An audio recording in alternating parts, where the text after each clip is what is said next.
Hello guys and welcome to my YouTube channel. Today I'll be showing you how do you check your pending follow requests on Instagram. So without further ado, let's jump right into it. So first of all, right now I am using my Instagram desktop, but if you were using the Instagram on your phone, what you need to do is you need to go to your settings, and then you'll be going to your activity, and then you're going to scroll down to find your access your data download. So basically you need to find a option that is gonna let you request a download. Now if I hit that, I can, it's gonna ask me for my email address and a format which is needed to in which the data will be sent.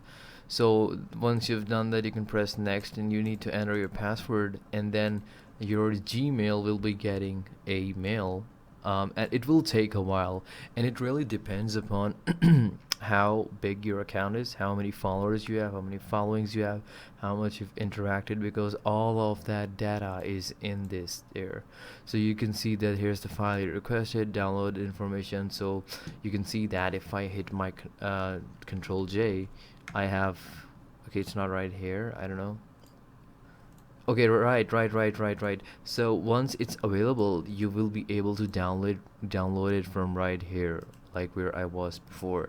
That is how you will go. Once you hit this button, you will be asked to enter your password, and once you enter your password, then you will be given a file to download. Now for me, that file was this, right? Now this is a big file. It's about, like, I don't know, 1.5 GB, and now you get all of this information, and you can find easily, if you go into followers and following, there's this pending follow request. If I double click it, I can see all of the follow requests that I sent on some specific date.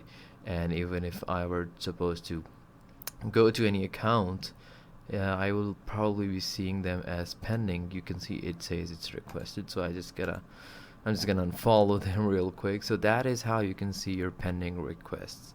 So I hope this video was helpful, and I'll see you in the next one. Thank you.